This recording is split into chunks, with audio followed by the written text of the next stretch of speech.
A blazing August sun hung over the remote country road, its punishing heat all but melting the asphalt.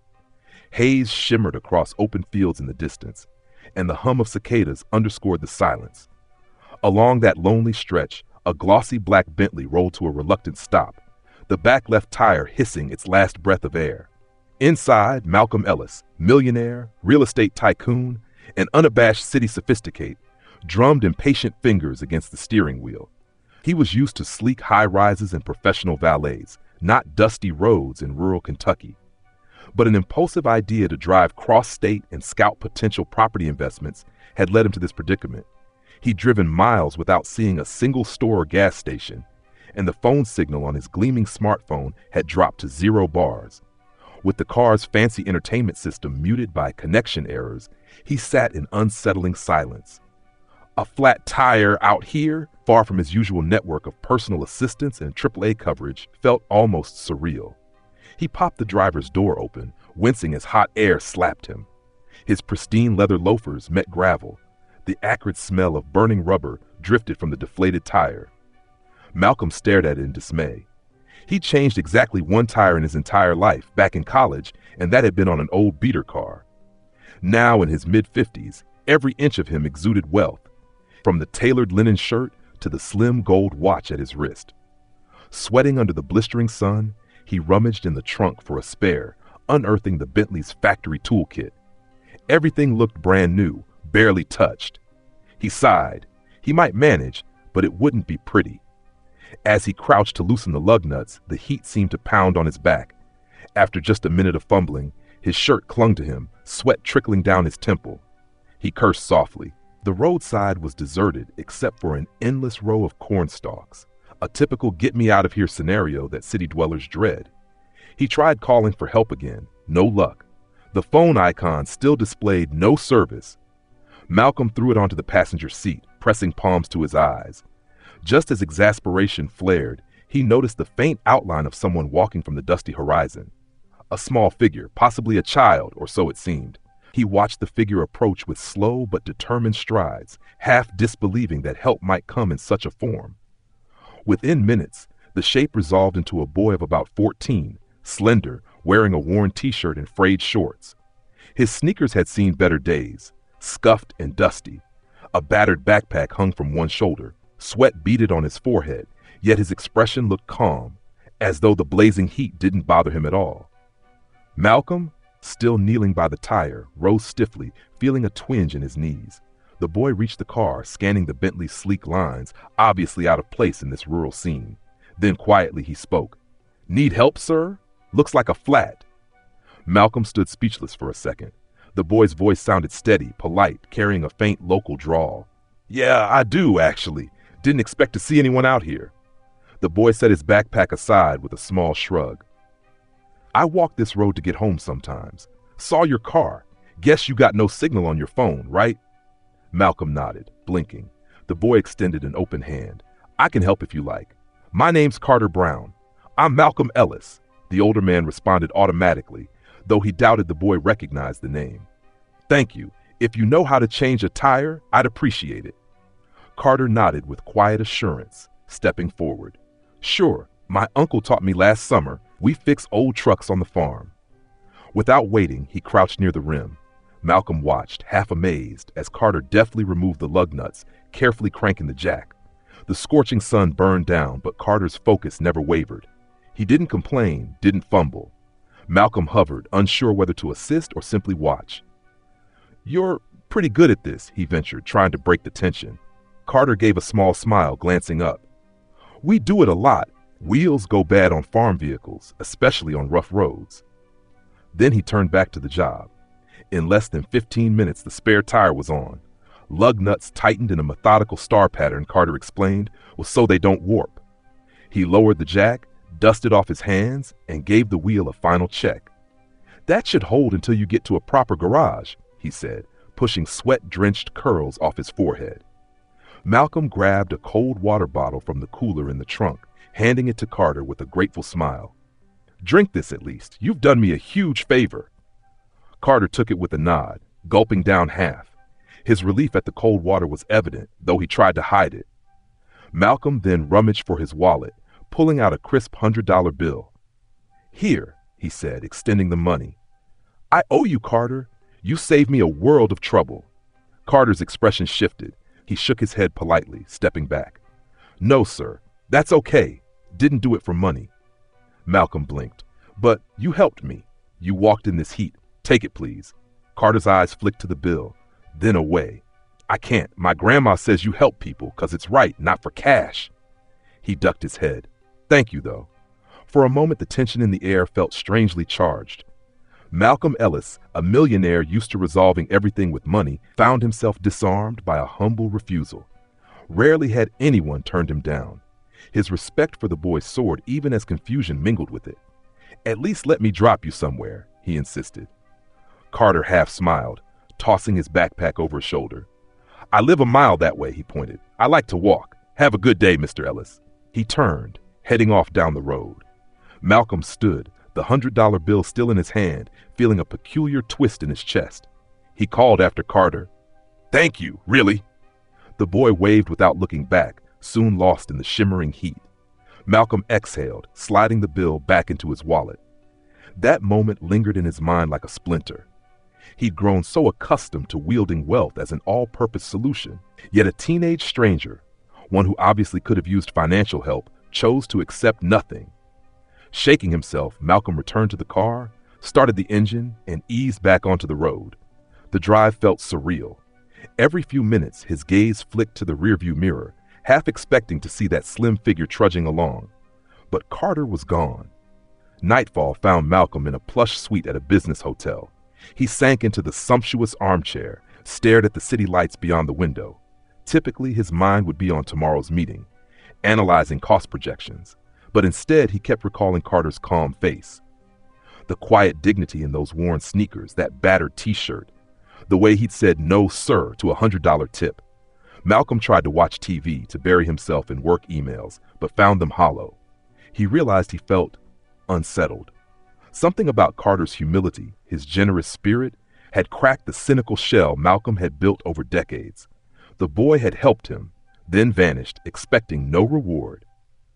The next day, Malcolm's schedule was a parade of property showings. But as soon as he wrapped up, he found himself meandering back to that same rural region, compelled by curiosity. He told himself he wanted to properly repay Carter, or maybe he needed to feel a sense of moral debt. When you give, you also receive. An old saying his mother used to recite flickered in memory. Possibly that was part of it, too. After a few hours of fruitless searching, he ended up in a small county store, describing Carter to the proprietor. The man nodded thoughtfully. "Sounds like Carter Brown from the Orchard Lane area. Lives with his grandma. Good kid. Helps folks around here all the time." He gave directions. "Take the gravel road behind the old church. Go a couple miles." Malcolm followed the instructions, eventually spotting a ramshackle property with a leaning mailbox that read Brown. The house, modest, paint peeling, a collapsed shed in the yard. He parked, feeling uneasy. The last thing he wanted was to barge in unannounced, but his curiosity overrode the fear of intrusion. He approached the porch. A screen door squeaked open, and an elderly woman stepped out. Her hair was steel gray, pinned back, her posture proud despite her small frame. She eyed Malcolm's tailored slacks and expensive loafers with polite caution. "Afternoon. Can I help you?" Malcolm cleared his throat. "Yes, ma'am. Sorry to bother you. My name's Malcolm Ellis. Yesterday I had a flat tire on the main road, and your grandson Carter helped me. I just wanted to see him again, to thank him properly." The woman's stern face softened. "Ah, so you're the man with the fancy black car." She gave a faint smile. "I'm Marjorie Brown, Carter's grandma. He did mention helping someone. He's out back, feeding the chickens." She gestured for him to follow. Malcolm walked across the squeaking porch, noticing worn floorboards, potted geraniums. Inside the yard, a few scrawny chickens pecked near a small coop. Carter knelt, scattering feed from a tin pail. He looked up, spotted Malcolm with a flash of surprise. "Mr. Ellis?" Malcolm raised a hand in greeting. "Hello, Carter. Sorry to drop by out of nowhere. I just wanted to see you again. Is this a bad time?" Carter set the feed pail aside. "No, sir. Just finishing chores." He patted his knees, rising. "Everything okay with your car?" Malcolm nodded. Yes, the spare got me to a service station. They replaced the tire. I wanted to show my gratitude. Maybe help you or your family. Carter's eyes flickered. We're all right, really. But Malcolm noticed the sagging roofline of the house, the frayed wires near the porch light, the chipped paint. He heard a faint rattle from an AC unit in the window. He realized, all right, might be relative. Listen, would it be possible for me to talk with you and your grandma for a bit? I promise I won't take too much time. Carter glanced toward the house, uncertain. Sure, if Grandma's okay with it. They walked back to the porch, where Miss Marjorie Brown had prepared a pair of rickety wooden chairs. She offered Malcolm a seat, then poured a glass of iced tea from a jug. Malcolm, more used to fine mineral water, accepted the tea with a polite smile. The sweet tang surprised him, delicious in the humid air. They chatted hesitantly. Marjorie explained that Carter's parents had died in a car accident years ago, leaving the boy in her care. She supported them with a modest pension and by selling produce from a small orchard. Carter pitched in daily chores, from tending chickens to mending fences. Malcolm listened, eyes drifting over the yard. The orchard behind the house was small but lush, dotted with fruit-laden trees. 2 goats chewed grass near a rundown stable. The entire scene exuded a quiet resilience. He told me he helps folks often, Malcolm commented, turning to Carter. Why do you do it? Carter shrugged. It's how we are around here. Neighbors help neighbors. Even if you're a stranger, you might as well be a neighbor in waiting, right? The casual sincerity in his words pierced Malcolm's heart. He'd spent decades in cutthroat business realms, where every favor had a price. Hearing this perspective felt almost alien. Marjorie coughed lightly. We do what we can, Mr. Ellis. Life isn't easy in these parts, but we manage. She offered a gentle smile. Carter says you tried to give him money. She eyed Malcolm with a kind but firm gaze. We're grateful for the thought, but we believe kindness stands on its own. My daughter, bless her soul, raised Carter to never put a price on helping. Malcolm set down the teacup, feeling a bit of humility wash over him. He cleared his throat. I respect that, but I'd still like to do something. You see, I realized I have resources that might fix up a few problems around here, if that's okay. Carter and his grandma exchanged looks. She pressed lips together, uncertain. Carter frowned. We're not a charity, sir. We don't want pity. Malcolm shook his head. It's not pity, it's gratitude. And maybe I want to reconnect with the meaning behind generosity. For too long, I just wrote checks. This time, I want to be present. Silence hung between them, the cicadas buzzing. Finally, Marjorie nodded slowly. All right, Mr. Ellis, if your heart is in the right place, we won't stop you, but please don't overdo it. We have our pride. Malcolm gave a small smile. I'll be mindful. That day ended with polite farewells. Carter insisted on showing Malcolm the orchard before he left, proudly pointing out which trees produced the sweetest peaches. The boy's eyes lit up, describing how they used natural compost, never any harsh chemicals. Malcolm admired the orchard's unassuming beauty, recalling how his own father once had a garden patch. That memory felt distant, overshadowed by years of corporate deals. Back at his upscale hotel that night, Malcolm found it hard to sleep. His mind reeled with images of the Browns' property, the sagging stable, the squeaking porch steps, the worn-out fence.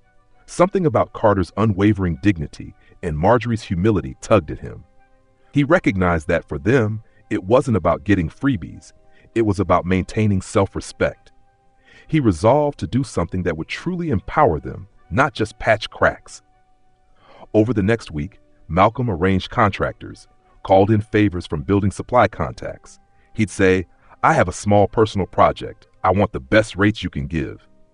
People were puzzled, given his usual million-dollar developments. He also decided not to overshadow the family or barge in like a savior. Instead, he discreetly asked local workers to handle repairs in small increments, consulting with Ms. Brown so she could direct what needed the most attention.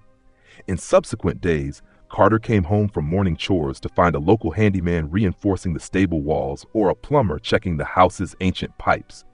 The boy asked, half laughing, "Is this your doing, Mr. Ellis?" Malcolm, who'd taken temporary lodging in the area, would show up, grin sheepishly and say, "Just a bit of help. Couldn't let the goats freeze next winter, right?" Carter marveled, but was also anxious. "You're paying for all this, sir?" Malcolm shrugged. "I have some spare funds. And trust me, I'd blow more on a single corporate dinner than on these repairs. If you let me fix a few things, it's a drop in the bucket, but might help you and your grandma." Carter recognized sincerity in the older man's eyes. Slowly, he yielded to the idea, even lending a hand. The stable soon became sturdy enough for the goats. Water lines ran more reliably, and one day, a neat gravel path replaced the muddy track to the orchard. For Malcolm, each improvement brought an odd sense of fulfillment.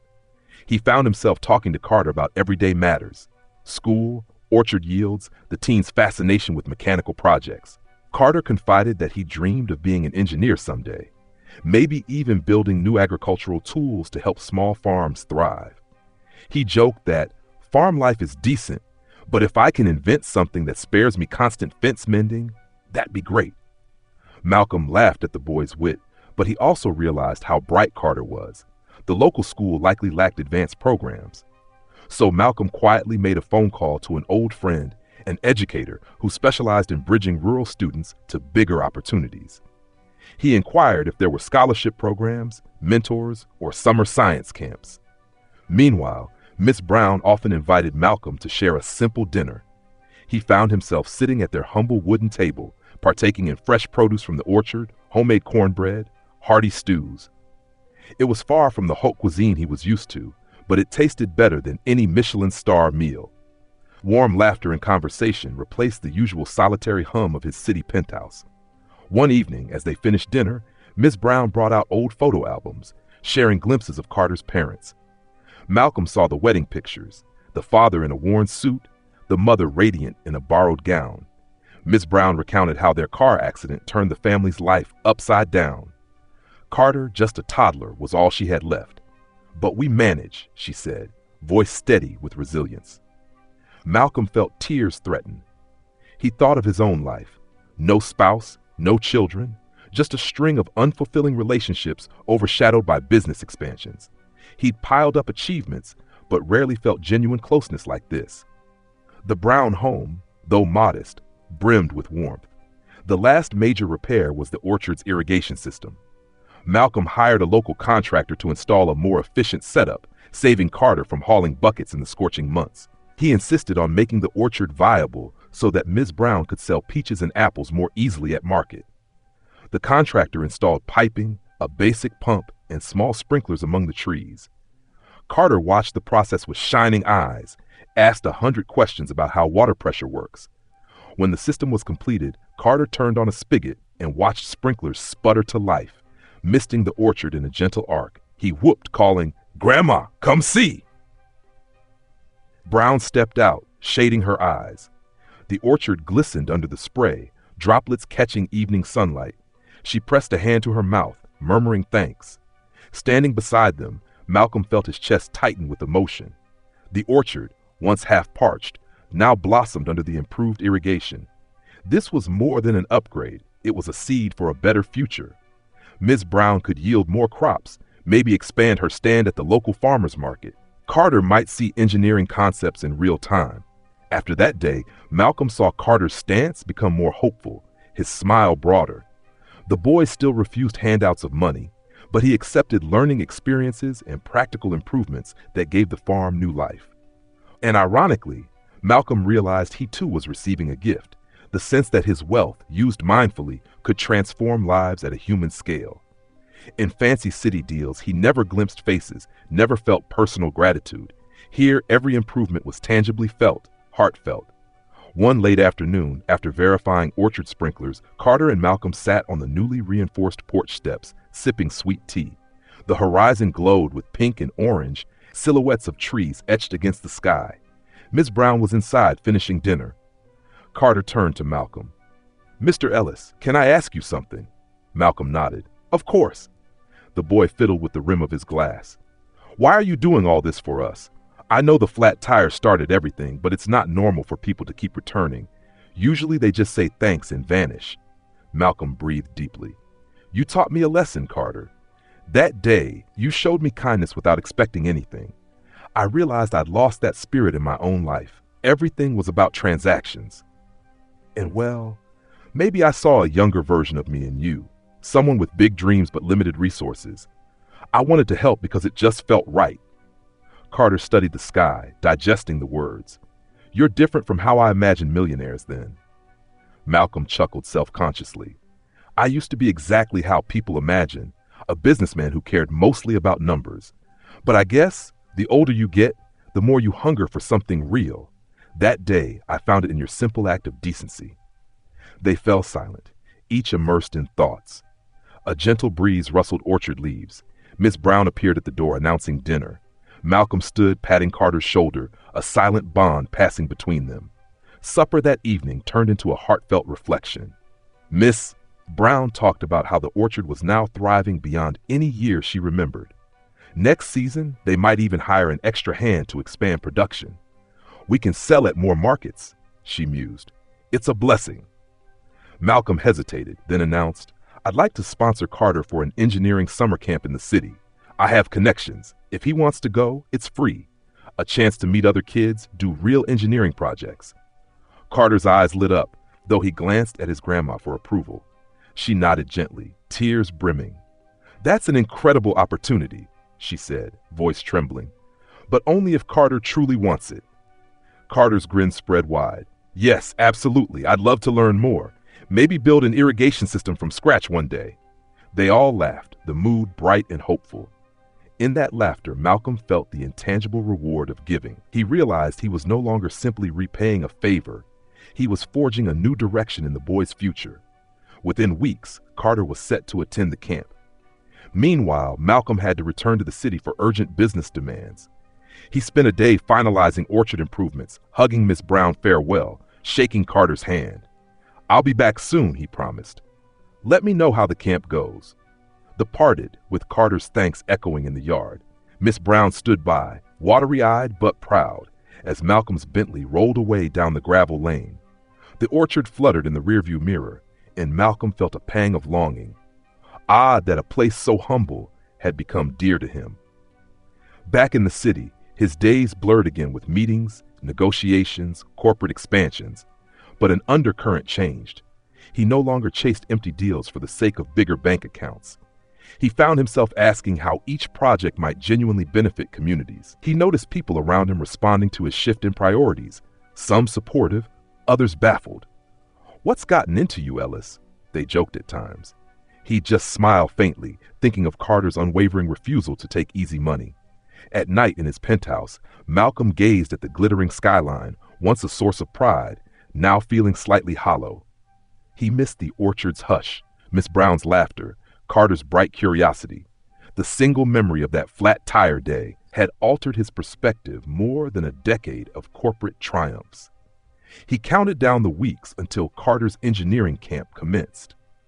The day the boy arrived in the city, Malcolm personally greeted him at the bus terminal. Noticing how Carter's eyes widened at the skyscrapers, he guided the teen to the dormitory that housed participants from across the region. Carter, wearing a brand new pair of sneakers Malcolm had quietly arranged, tried to hide his excitement. Never seen a city this big, he admitted, glancing up at swirling traffic, neon lights, monorails overhead. For 2 weeks, Carter immersed in robotics challenges, design workshops, culminating in a final presentation. Malcolm popped in on the last day, sitting in the back row as the boy displayed a prototype of a low-cost water pump system modeled after orchard needs. The audience was enthralled, the judges impressed with Carter's real-world application.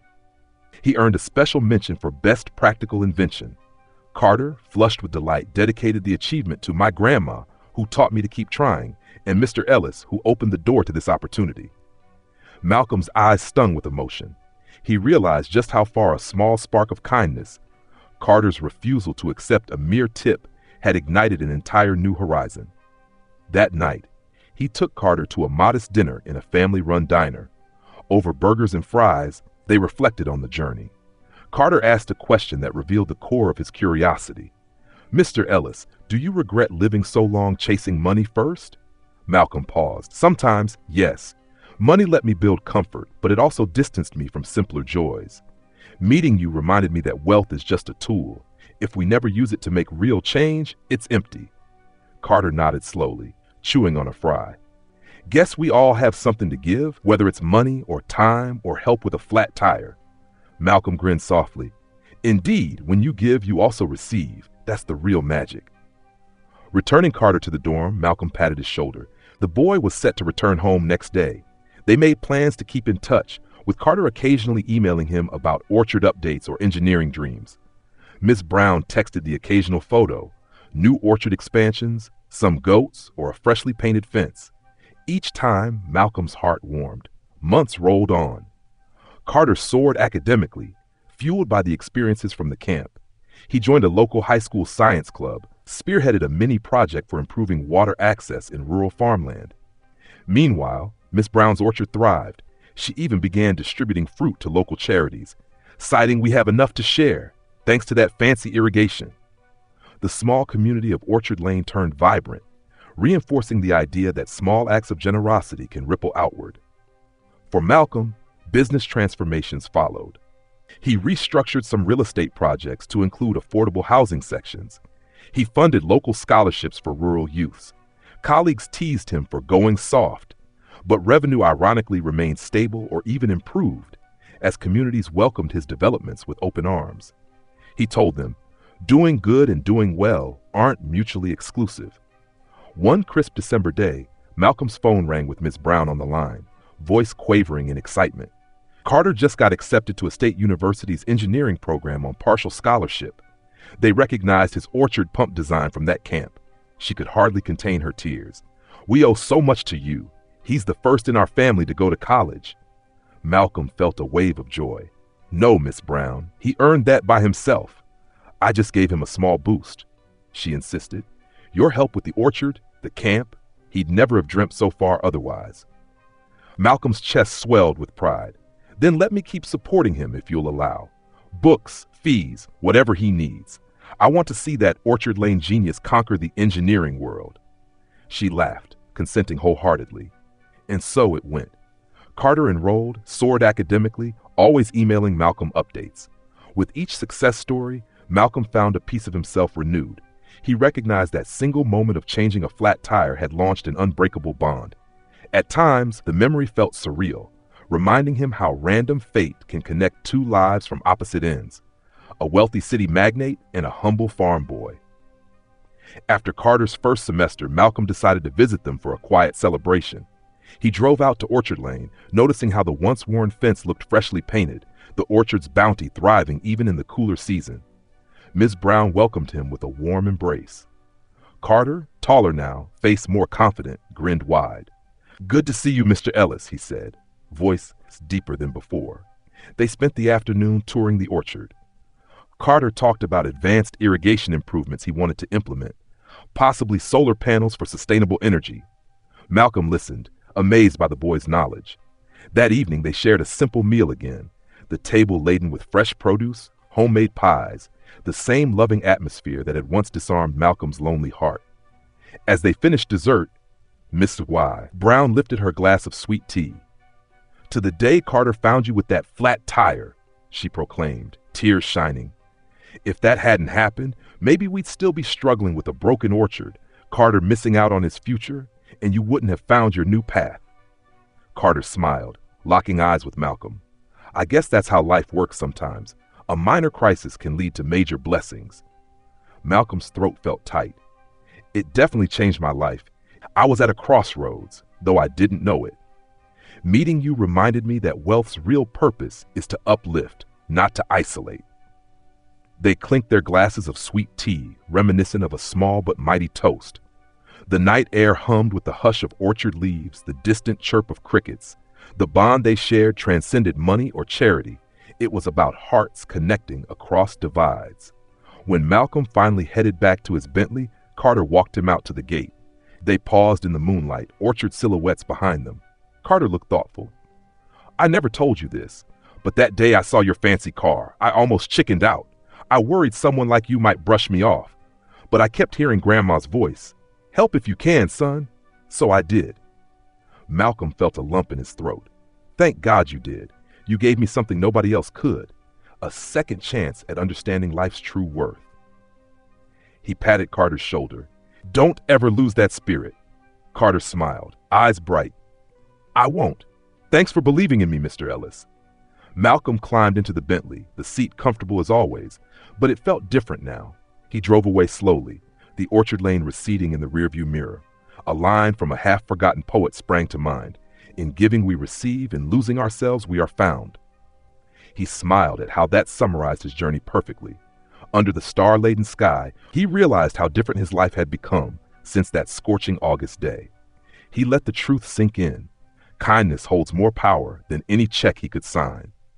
Carter and Miss Brown exemplified an unadorned generosity that changed everything. With that realization, Malcolm's heart brimmed with quiet joy, determined to spread that same spirit wherever he went next. Springtime arrived in Kentucky with the kind of gentle breeze that carried the scent of blossoms and hinted at all the promise of a new season. The Orchard Lane area, once dusty and neglected, was bursting with wildflowers along the fences and fresh grass in the fields. Malcolm Ellis, who had spent the winter balancing his business affairs in the city, once again found himself steering his Bentley along the winding country roads toward Carter Brown's farm. Even after all these months, each trip to Harlan County felt like returning to a place that was more than just farmland. It was a wellspring of renewal for his own soul. That day, Malcolm came bearing news. Carter had finished his first year of community college classes. He had started them while in high school, a joint enrollment program, and was set to transfer soon to a proper engineering program with partial scholarships. But behind Carter's successes, new challenges loomed. Miss Marjorie Brown, who had always been the sturdy anchor of the family, had quietly been battling some health concerns. She insisted it was nothing, just the after effects of a lingering cold. Yet Carter's worried tone in his recent calls hinted at something more serious. Malcolm rounded the final bend, feeling the car bounce lightly on the improved gravel road he had helped finance. The orchard looked gloriously green, sprinkled with delicate blossoms, and the farmhouse stood sturdily, painted a soft, pale blue. He saw Carter near the orchard gate, arms extended as though beckoning someone. A slight figure was with him, a neighbor or friend perhaps. But as Malcolm parked, the figure hurried off into the orchard, leaving Carter alone at the gate. Carter waved, a bright grin on his face. "Mr. Ellis," Carter called, stepping forward. He was taller now, with a broader chest and a newfound confidence that almost startled Malcolm. Though still wearing worn jeans and a simple plaid shirt, he carried himself differently, like a young man on the brink of bigger horizons. Malcolm got out, smiling. "How's the Orchard Lane genius? Still tinkering with inventions?" Carter shook his head with a chuckle. "You never let that nickname go, do you?" He gestured for Malcolm to follow him toward the house. "I do have some new ideas, though. An updated irrigation controller using solar power, maybe? But we can talk about that later." They strolled side by side, passing the orchard trees. Malcolm noticed wooden crates stacked at the property's edge, waiting for harvest time. Chickens pecked around the yard as usual. A sweet hush clung to the air, broken only by distant bird song. The entire scene glowed with gentle peace, an odd contrast to the frantic city hustle Malcolm had left behind that very morning. "How's Miss Brown?" Malcolm asked gently. Carter's smile faltered slightly. "Grandma's inside resting. She's had some cough issues, fatigue. Doctor said she needs to slow down. She's stubborn, though, tries to do everything. We all keep telling her to rest." His eyes flickered with worry. "But I guess you'll see for yourself." They reached the porch. Malcolm was struck again by how neatly the planks aligned, how the paint gleamed. The memory of its old, sagging boards flickered in his mind, reminding him how far they'd come since the day Carter refused that $100 bill. He gave a soft rap on the door. A moment later, Miss Brown's voice called, "Come on in, it's open." Inside, the living room felt warm with sunshine streaming through the curtains. Miss Marjorie Brown sat in a worn armchair near the window, a crocheted blanket draped across her knees. Her hair was still pinned back, though it was thinner now, and her face looked more tired than before. Yet her eyes brightened at the sight of Malcolm. "You're a sight for sore eyes," she greeted, managing a smile. "How's the big city life, Mr. Ellis?" Malcolm returned the smile, stepping closer, gently clasping her hand. "Busy as ever, Miss Brown, but I've missed coming here." He took note of her pallor, the faint trembling in her fingers. "I hope you've been resting like Carter says?" She waved off the concern. "Oh, hush, I've been fine enough. Just old bones complaining. She coughed lightly, her breath catching. Carter hurried over with a glass of water, concern etched in his features. She accepted it with a grateful nod. Malcolm's chest constricted at the sight. Despite her brave front, he sensed Miss Brown's condition was no minor cough. He resolved to do something about it, though quietly, respecting her dignity. "I plan to stay in the area for a couple of days," he said, forcing a lighter tone. "Maybe we can talk orchard improvements. And if you don't mind, Carter, I'd love to see your latest engineering sketches." Carter's face lit up. "Sure. I've been brainstorming some enhancements to the irrigation system and maybe a small greenhouse. We can check them in the barn where I set up a little workshop." He hesitated, glancing at Miss Brown. "You want anything before we go, Grandma?" She shook her head, patting his arm. "I'm good, boy. You show Mr. Ellis all your big plans. I'll be right here crocheting." Her gaze lingered on Carter, brimming with pride. Malcolm and Carter stepped out into the backyard, heading for the refurbished barn. Sunlight glinted off the orchard leaves. Along the barn walls, Carter had tacked up pages of diagrams, scribbled notes about water flow rates, solar panel angles, engineering formula scribbles. Malcolm marveled at the complexity. The boy's theoretical grasp exceeded most youths his age. "You're unstoppable," Malcolm murmured, scanning the sketches. "Have you submitted any of these to your community college advisors?" Carter nodded. "Some. They liked them, said I'd flourish at a real engineering university. That's where I'm hoping to transfer soon, somewhere bigger." He ran a hand through his hair. "Still need funds, though. Scholarships help, but not enough. Grandma's orchard is doing better, but can't cover everything." A wave of determination swept Malcolm. "We'll find a way. Don't you worry." Then, recalling Miss Brown's condition, he added in a softer voice, "And if Miss Brown needs medical tests or something, let me know. I can help." He held up a hand, anticipating Carter's protest. "I mean it. She's done so much for you for this orchard. Let me do this for her." Carter frowned, torn between pride and gratitude. "It's not that I don't want help. He took a breath. "Grandma hates fuss. She's been telling me it's just a phase, but I'm scared. She tires easily, coughs at night. Doctor visits cost money. If it gets worse, I don't know what we'll do." Malcolm reached out, gripping the boy's shoulder firmly. "We'll do everything possible to get her proper care. I'm not letting your grandma's health slip through the cracks." Carter swallowed, nodding, eyes moist with relief. They spent the afternoon going over Carter's orchard expansion ideas, discussing potential grants for small farms. Malcolm promised to contact a philanthropic friend who specialized in rural development. "This orchard lane might see a whole community surge if we bring in microloans and training," he mused. Carter listened with rapt attention, the excitement overshadowed only by worry for Miss Brown. That evening, Malcolm joined them for a humble dinner again, though Miss Brown's cough interrupted the meal more than once. In the candlelit hush of the living room, after the dishes were cleared, Miss Brown agreed to let Malcolm drive her to a bigger clinic the next day. "If it'll keep you two from fretting," she acquiesced with a faint attempt at humor, "then all right." Carter tried to appear calm, but Malcolm sensed his quiet anxiety. Eventually, Miss Brown retired early, leaving Carter and Malcolm sitting on the porch. Fireflies flickered around them in the warm dusk, orchard lane bathed in moonlight. Carter stared at the horizon. "I keep telling her to rest more, but you know her, stubborn as can be." Malcolm exhaled. "She's proud and strong. That's part of what shaped you. Tomorrow we'll see the doctor, get clarity.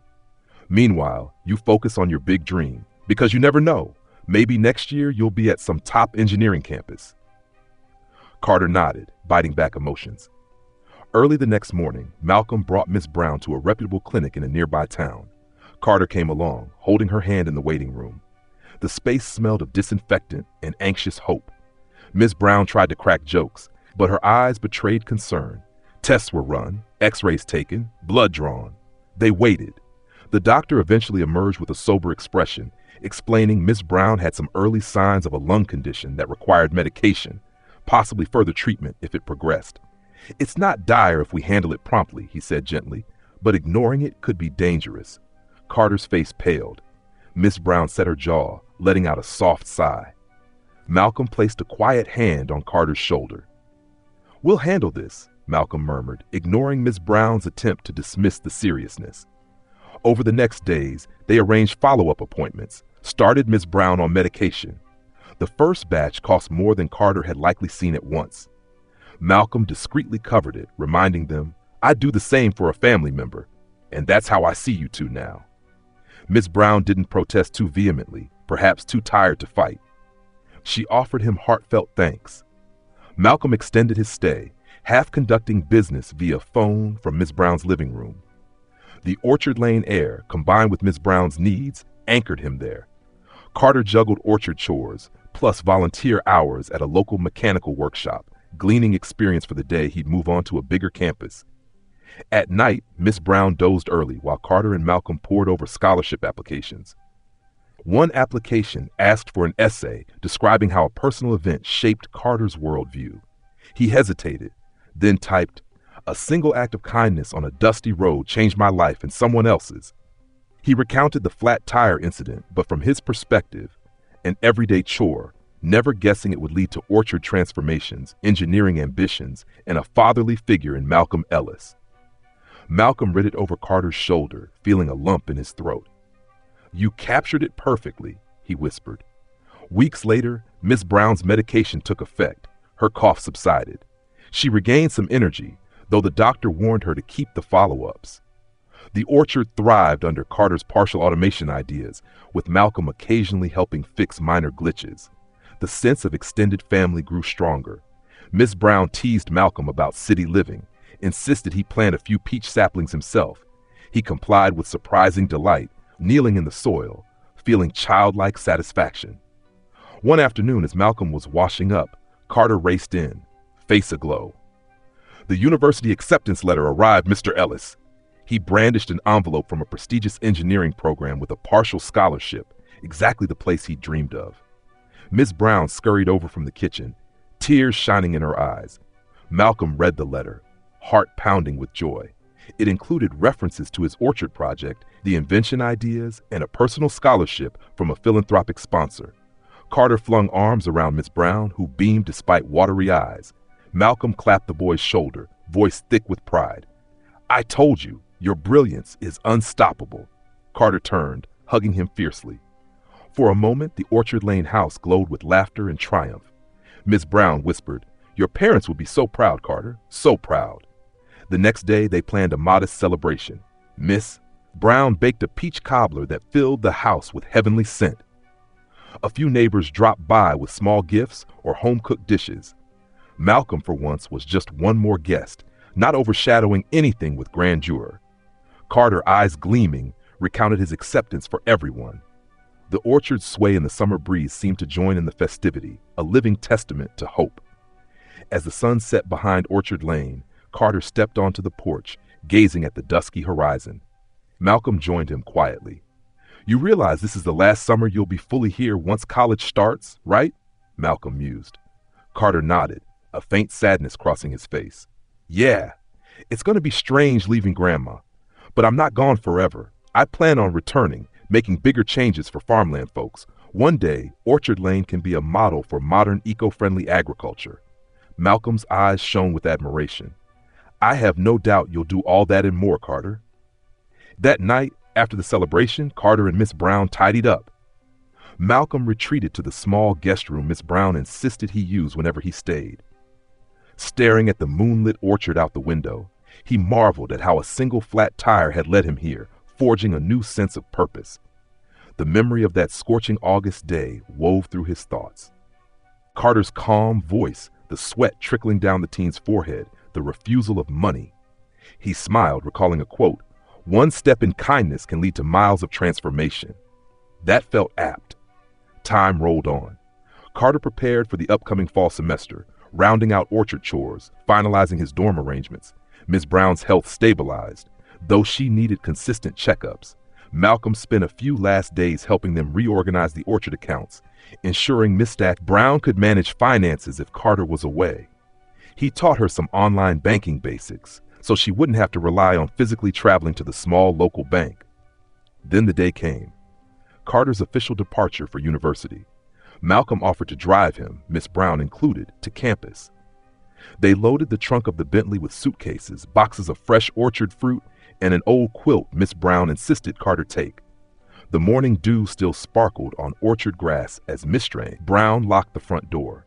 Carter lingered, eyes drifting across the yard. "I'll be back soon," he whispered, as though reassuring the orchard itself. The journey took hours, the car purring along highways. Ms. Brown dozed in the passenger seat, while Carter and Malcolm chatted about city life, campus orientation, extracurricular engineering clubs. Carter's excitement warred with a quiet anxiety about leaving home, about Miss Brown's health, about meeting new peers far more privileged. Malcolm offered quiet reassurance. "You belong there just as much as anyone. Your talent is real, not overshadowed by your background." They arrived at the university's broad gates, an impressive campus sprawling with modern labs and old ivy-clad halls. Crowds of new students and families milled about, lugging boxes. Carter's eyes darted around, half eager, half overwhelmed. Miss Brown sat straighter, beaming despite fatigue. "This place is grand," she breathed. "You're going to do wonders, Carter." Malcolm parked, assisting them in hauling boxes to Carter's dorm. The swirl of chatty undergrads, bustling RAs, and orientation staff blurred around them. Ms. Brown found a seat in the hallway, watching Carter set up his bunk bed, pin photos on a corkboard, pictures of the orchard, a snapshot of her and him, plus one of Malcolm from last year's orchard party. Malcolm, catching sight, felt his heart squeeze with affection. Eventually, they finished. The dorm was modest but functional.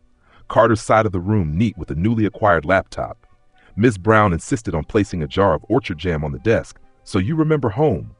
Carter laughed, hugging her gently. Malcolm cleared his throat. "I guess we leave you to settle in." He extended an envelope with a few documents, some finances for Carter's textbooks. "Use this, please. No debate." Carter accepted it, no longer stubborn about monetary help.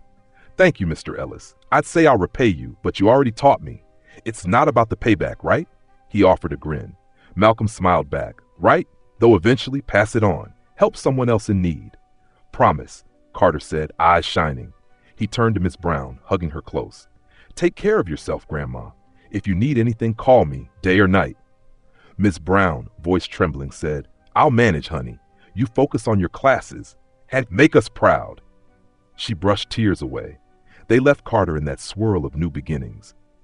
On the drive back, Miss Brown was silent, lost in thoughts of her grandson's future. Malcolm, too, felt a bittersweet ache, as though seeing a child off to adulthood. When they reached Orchard Lane at dusk, Miss Brown invited Malcolm to stay the night. "There's no sense in you driving back so late," he agreed. They settled in the living room, Miss Brown crocheting while Malcolm sipped tea. After a while, she set her needles aside, looking reflective. "Malcolm," she said gently, "I never properly said how grateful I am for everything. I know you claim it's mutual, but truth is, you changed our lives." He shook his head. "Carter changed mine, Miss Brown. If he hadn't shown me real kindness that day, I'd still be living half asleep. You two gave me a family I never had." She patted his hand. "You're always welcome here. Consider this your home away from home." A calm hush followed. Outside, a soft wind rustled orchard leaves, as though echoing her sentiment. The next weeks, Malcolm returned to city life, but Orchard Lane remained a second anchor. Ms. Brown's health wavered occasionally, though medication kept it in check. Carter thrived at university, sending excited texts about labs, group projects, and new friends from all over the country. Then, near the end of Carter's first semester, an unexpected call came to Miss Brown. The local township wanted to feature the orchard as a success story for how small farms can flourish with modern upgrades.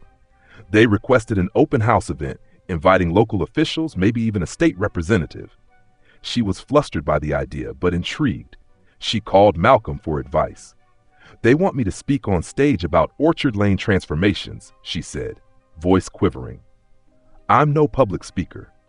Malcolm encouraged her wholeheartedly. "It's a chance to inspire others, Miss Brown. Show them how determination and a bit of outside help changed the orchard. I'll be there to support you." She finally agreed, albeit nervously. Word reached Carter. He insisted on coming back that weekend to stand by Miss Brown's side. The event was scheduled for a crisp autumn afternoon. Rows of folding chairs dotted the orchard. A small stage was erected near the largest apple tree. Banners read, "Celebrating Innovation and Community Spirit." Neighbors, local farmers, county officials, plus the state representative gathered. Miss Brown, wearing a modest floral dress, fretted over her speech notes. Carter, beaming, wore a collared shirt that made him look every bit the bright engineering student. Malcolm, leaning near the stage, watched them with pride and a faint protective worry about Miss Brown's stamina. The program began with a local official praising Orchard Lane for harnessing new irrigation, solar components, and farmland improvements. They introduced Miss Brown as the matriarch who held it all together. She stepped up, adjusting the microphone. Her voice trembled initially, but Carter and Malcolm gave her encouraging nods from the front row. She began by recalling her family's hardships, how the orchard nearly fell to ruin after her daughter's passing, how she and her grandson Carter did what we could. Then she recounted the day Carter found a stranded motorist with a flat tire, remarking, "That single act of kindness brought us a friend who helped turn our orchard around." She cast Malcolm a warm smile, eyes misty. Mr. Ellis didn't just throw money. He brought respect, a willingness to listen, and a faith in Carter's dreams. The crowd listened, some teary-eyed. Ms. Brown closed with a gentle wisdom. "We learned that generosity isn't a one-way street. Often both sides gain something precious, so never underestimate the power of reaching out." She ended with an old adage, "When you plant seeds of kindness, you harvest blessings." Applause thundered. Carter, unable to contain emotion, gave her a quick hug near the stage. The official recognized him next, praising his engineering pursuits. Carter, flush-cheeked, shared a few words about how the orchard shaped his passion and how the entire region could benefit from modern solutions. The crowd cheered. Among them, a local journalist snapped photos capturing Miss Brown, Carter, and Malcolm standing side by side, orchard trees behind them like a living testament to synergy. The event wound down with orchard tours, fresh apple sampling, neighbors chatting excitedly about future expansions. Ms. Brown fielded compliments with humility. Carter was cornered by a county official who offered a summer internship, praising the orchard's new irrigation system. The official joked, "You might revolutionize farmland around here." Carter laughed politely, glancing at Malcolm, who gave a discreet thumbs up. In the quiet aftermath, as the crowd thinned, Miss Brown sat on a folding chair, looking tired but fulfilled. Malcolm brought her water while Carter helped strike down some chairs.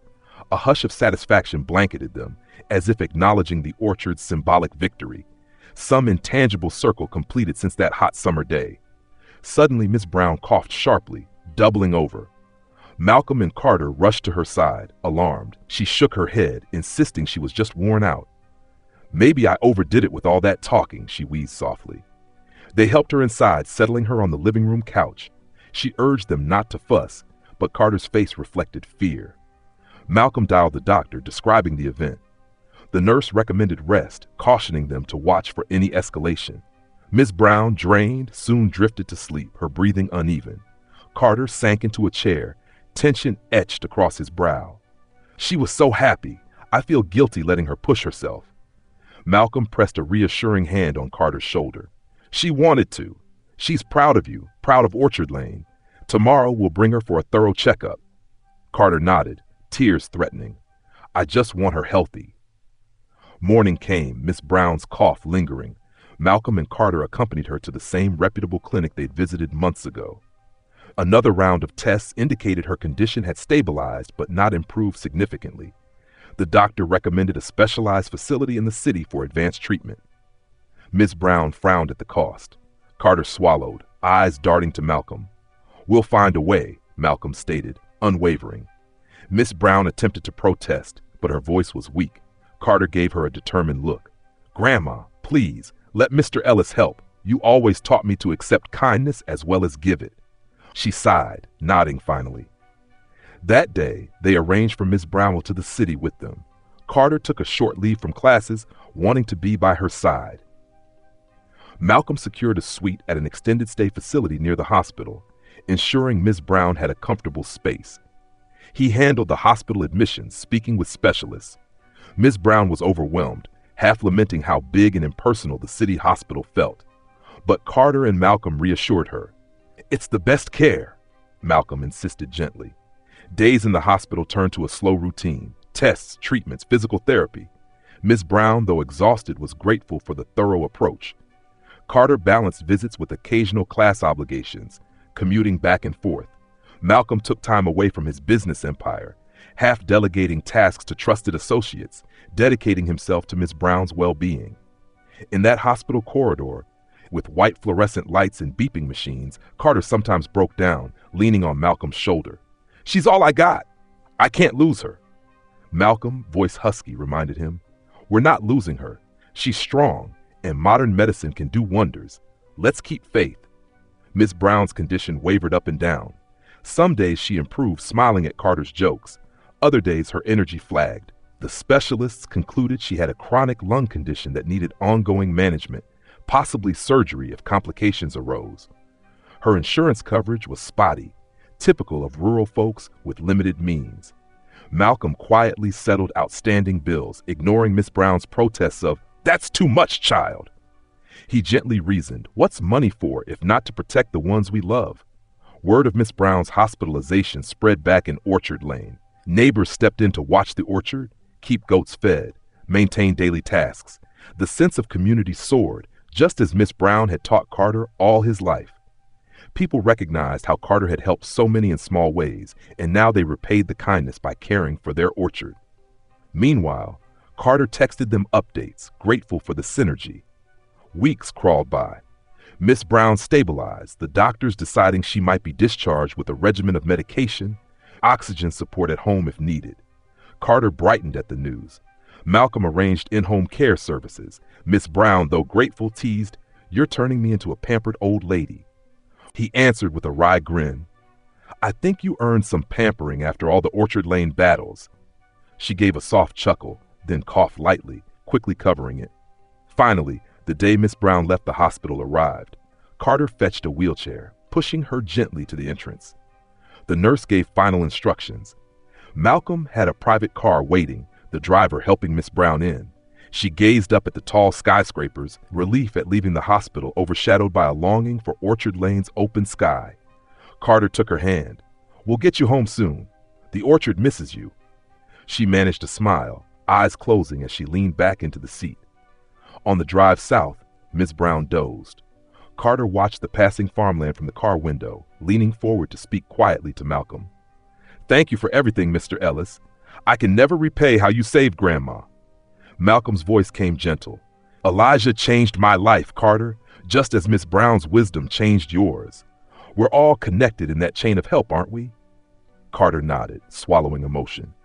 They reached Orchard Lane by dusk. The neighbors had tidied the yard, installed a new ramp at the porch for Miss Brown's easier access if her breathing was frail. She gazed upon the orchard, tears coursing unrestrained. "It's beautiful," she whispered, stepping out of the car with Carter's and Malcolm's help. The orchard, bathed in golden twilight, seemed to shimmer with a welcoming hush, as though nature itself greeted her return. In the living room, a few neighbors dropped by with casseroles, well wishes. Miss Brown settled on the couch, somewhat overwhelmed, but touched. Carter quickly checked on the goats, the irrigation.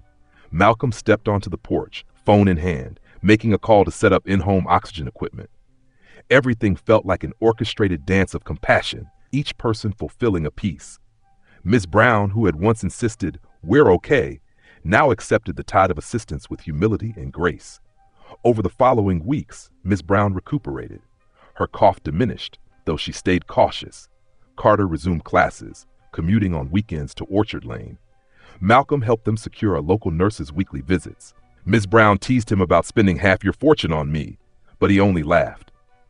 "Like you always said, when you plant seeds of kindness, you harvest blessings.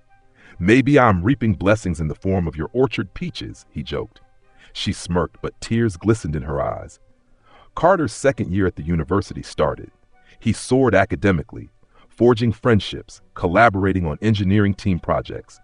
He and Malcolm frequently exchanged calls about orchard expansions or Miss Brown's health updates.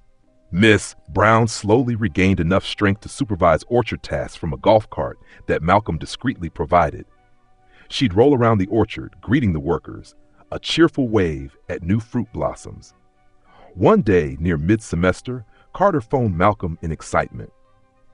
Our engineering team got selected for a national competition focusing on sustainable agriculture technology. We'll present prototypes that can revolutionize small farms. I want to bring Orchard Lane's story into it. Malcolm beamed, feeling fatherly pride. That's incredible. Count me in the audience. Sure enough, the competition took place that winter in a large city expo center. Malcolm brought Miss Brown along, carefully ensuring her comfort. They found seats in a bustling hall filled with academic teams. The stage was lined with displays, tech gadgets, soil sensors, irrigation robots. Carter's group, named Green Roots, presented last, demonstrating a portable solar-powered water pump designed for Orchard Lane-type farms. They showcased Orchard Lane photos, highlighting how a small injection of technology plus community spirit changed everything. When Carter finished explaining the cost-effectiveness and impact, the auditorium erupted in applause. Judges asked pointed questions about feasibility. Carter answered with calm authority. Miss Brown's eyes brimmed with tears. He's become quite the professional, she whispered to Malcolm. Malcolm nodded, his own chest tight with emotion. The judges deliberated. Finally, they announced the winners. Carter's team clinched first place. The hall thundered with cheers. Miss Brown, trembling with joy, squeezed Malcolm's hand as they watched Carter ascend the stage to accept a trophy. Cameras flashed. One judge declared, "This is the future of small-scale farming, bridging technology with real community needs." Carter's face shone with humble pride. Afterwards, people swarmed around Carter, congratulating him. Miss Brown managed to reach him first, hugging him tight, tears unstoppable. Carter grinned. "Grandma, this is for you, for Orchard Lane." He then pulled Malcolm in. The three of them locked in a triple embrace. A local reporter from the city recognized Malcolm Ellis.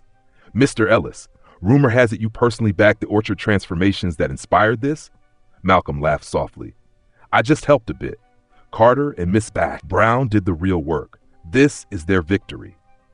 The moment felt symbolic, a testament to how one random act of help, Carter's tire changing for a stranded millionaire, could unfold into layers of synergy, forging an unstoppable alliance.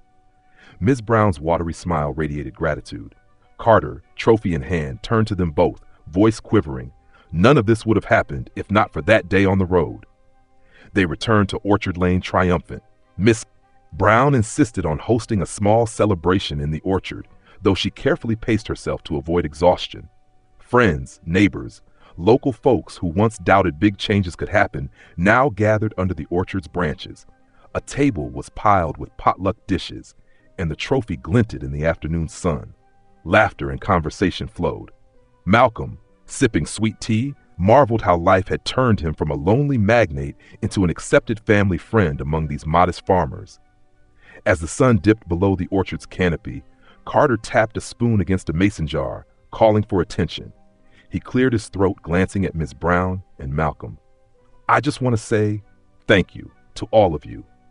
My grandma taught me to help people without expecting anything back, and that led me to meet Mr. Ellis, who in turn changed our orchard, my education path, and our lives." He paused, voice thick. "I don't know what the future holds exactly, but I do know that with this orchard, this community, and the spirit we share, anything's possible." The crowd cheered softly, Miss Brown wiping tears again. Malcolm stood next, just a short few words. "Carter and Miss Brown gave me something priceless, a reminder that wealth isn't about comfort alone. It's about connecting hearts, bridging worlds. Like Carter says, the future is bright when kindness is our first choice." He raised his glass. "To Orchard Lane and to Carter's unstoppable dreams." A chorus of "hear, hear" erupted. Then the gathering returned to casual chatter. Kids playing tag between the trees, neighbors sampling fresh peach cobbler. Carter was soon mobbed by younger teens peppering him with questions about engineering or city life. Miss Brown reclined on a sturdy lawn chair, gazing at the orchard that thrived thanks to irrigation upgrades. Malcolm approached her side, noticing her calm contentment. "You look happy, Miss Brown," he remarked softly. She smiled, turning to him. "I am, and tired, but the good kind of tired." Her gaze lingered on Carter's tall figure, animated in conversation. "Sometimes I wonder if my daughter, Carter's mama, can see all this from above. I hope she's proud. This orchard was her dream once. Now it's Carter's in a new way." Malcolm nodded. "I'm sure she is, and you carried it forward so bravely. I'm honored I could help." She reached for his hand, pressing it lightly. You did more than help, Mr. Ellis. You made us family. Always remember that. He squeezed her hand, emotions surging. Thank you. As dusk settled into evening, the orchard glowed with lantern light. People drifted home eventually, leaving Carter, Miss Brown, and Malcolm by the orchard gate, relishing the hush. The goats bleated from their pen, content in the mild weather.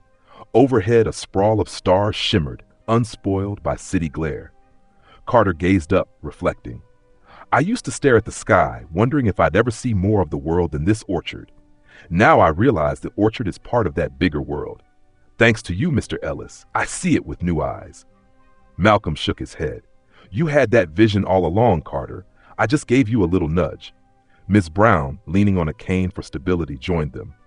Think of it, all from a flat tire. Life's tapestry, weaving folks together in unexpected ways. She parted the orchard lane hush with a quiet laugh. That day you refused his money, Carter. You taught me again what kindness means, and you taught Malcolm too. They all shared a gentle laugh.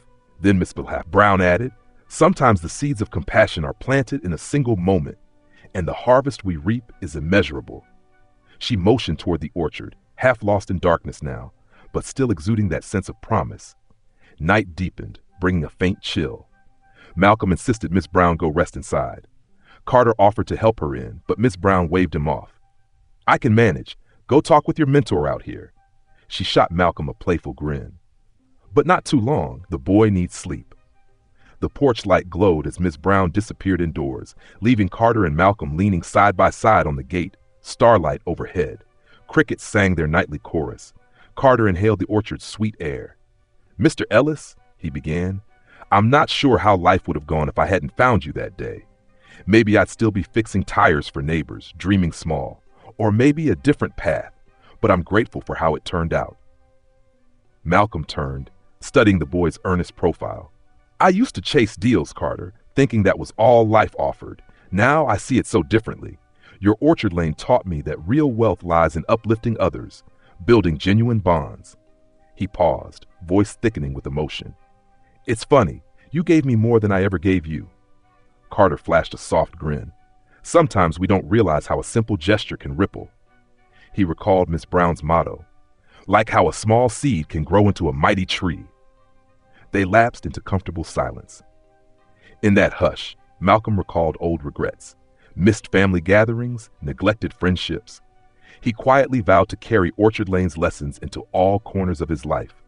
He wanted to push for more philanthropic ventures, to sponsor more youth like Carter. The city would see a kinder version of Malcolm Ellis from now on. By midnight, they parted for bed, exchanging a small handshake that felt more like father and son. Carter turned in, brimming with bright ambitions for the future. Malcolm retreated to the cozy guest room, mind swirling with thoughts of expansion. Orchard Lane was just the start. He pictured building a foundation supporting rural talents, bridging them to high-tech fields. He saw 100 Carters rising if given the chance. Morning dawned with a swirl of pink clouds.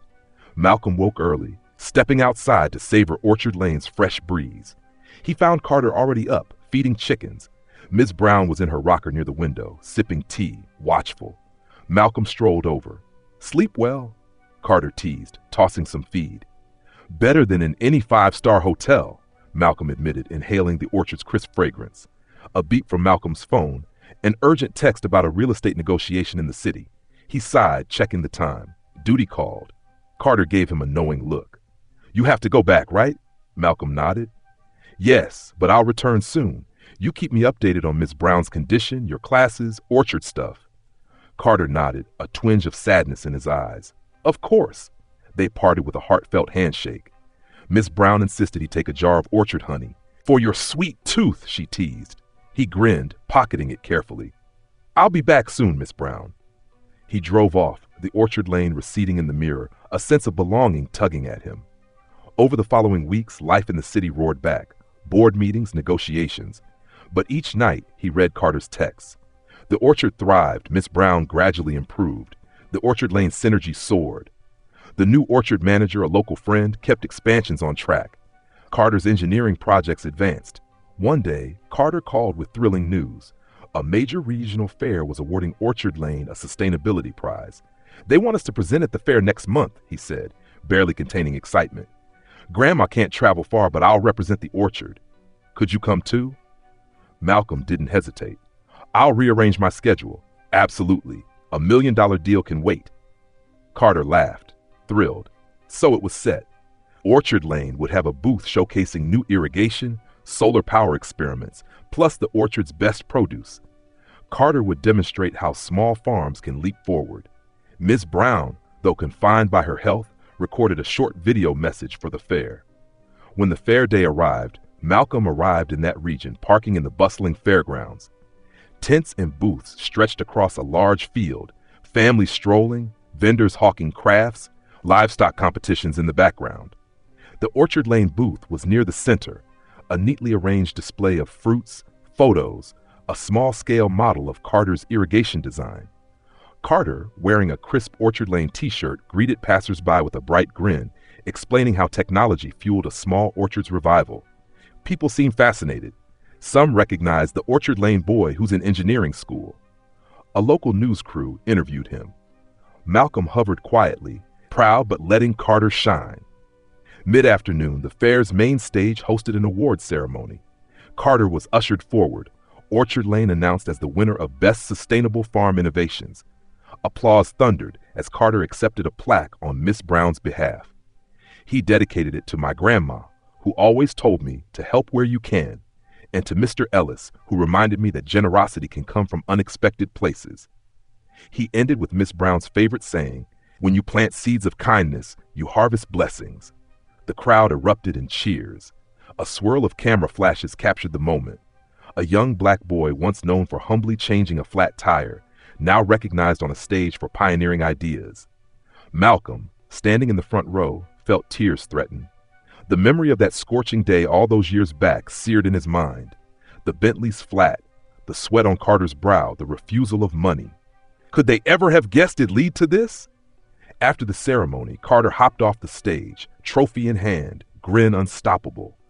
Malcolm rushed forward, giving the boy a heartfelt hug. The camera shutters clicked again, capturing a reunion thick with meaning. "Proud of you, Carter," Malcolm whispered. Carter laughed, a bit emotional. "You were right, unstoppable." They spent the remainder of the fair in a daze of congratulations, Orchard Lane overshadowed by bigger commercial farms, but capturing hearts with authenticity. The fair ended with fireworks painting the sky in bright arcs. Carter and Malcolm took a moment near the livestock pens, watching the explosions of color overhead. "It's magical, isn't it?" Carter murmured. Malcolm exhaled happily. "Yes, and so is your journey, and Miss Brown's." Carter nodded, quiet a beat. "And yours too, Mr. Ellis. Don't forget that." Malcolm smiled softly. He realized Carter was right. His own transformation was equally profound. Returning to Orchard Lane that night, they found Miss Brown awake, awaiting news. Carter playfully waved the trophy, describing the cheers, the applause.